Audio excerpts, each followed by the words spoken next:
মা বাঁচাও, ওরে বাবা বাঁচাও, আমি শীতে শেষ। বাপরে, এইভাবে আর কিছু সময় থাকলে তো আমি বরফ হয়ে যাব। কি শীত মাগো মা! ওরে বাপরে, এইবার বুঝি আমি শেষ। আরে তুমি এই কাপড় কোথায় পেলে? তোমার তো দেখছি কোন শীত লাগছে না। আর বলো না বড় ভাই, এসব কাপড় মানুষের বাচ্চার, আমি রাতে চুরি করে এনেছি। তোমারও কি চাই নাকি? না বাবা, মানুষ যা বিপজ্জনক, এদিকে আবার মরণ শীত। না, একটা ব্যবস্থা করতেই হবে। চলো দেখি। ওই যে দেখছো কাপড়, যাও ওখান থেকে তোমার পছন্দ মতো একটা নিয়ে এসো। কিন্তু কেন জানি মনে হচ্ছে এগুলো হাতির গায়ে লাগবে না। কি বললে তুমি? তোমার এত বড় সাহস? পরে দেখে নেব। আমার ভুল হয়েছে, ক্ষমা করে দেন।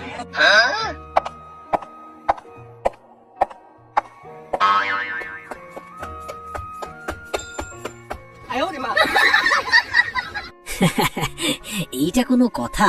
এত কষ্ট করে শেষমেশ একটা মেয়েদের কাপড় আনতে হলো। মনে হয় এভাবে হবে না, রাতে যেতে হবে চুপি চুপি। তাহলে ভয় পেয়ে দৌড়াতে হবে না, রাতে মানুষ ঘুমিয়ে থাকে। ঠিক আছে, আজকে রাতে তৈরি থেকো। আমরা কেন ভয় করব মানুষকে? মানুষ আমাদেরকে ভয় করবে।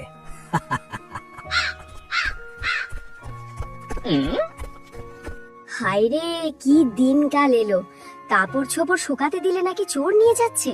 ঘরের এক কোণে নাকি লুকিয়ে থাকে, সুযোগ বুঝে ঘরে ঢুকে শীতের জামা কাপড় নিয়ে যায়। একটু গরম পানি করে দে তো মা, বাইরে ছিটিয়ে দে, চোর থাকলে পুড়ে যাক। এই কথা শুনে বেচারা মোটু আর পাতলু এক দৌড়ে পানে পনে বেঁচে যায় এবং তারা সিদ্ধান্ত নেয় আর চুরি করবে না। এভাবেই তাদের দিন কাটতে লাগলো। একদিন হঠাৎ সেই রাস্তা দিয়ে যাচ্ছিল এক কাঠুরিয়া।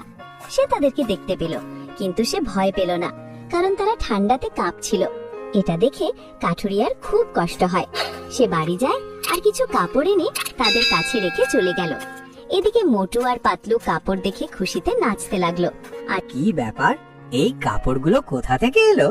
মনে হয় শাকচুন্নিরা আমাদের পছন্দ করে, তাই উপহার হিসাবে দিয়েছে।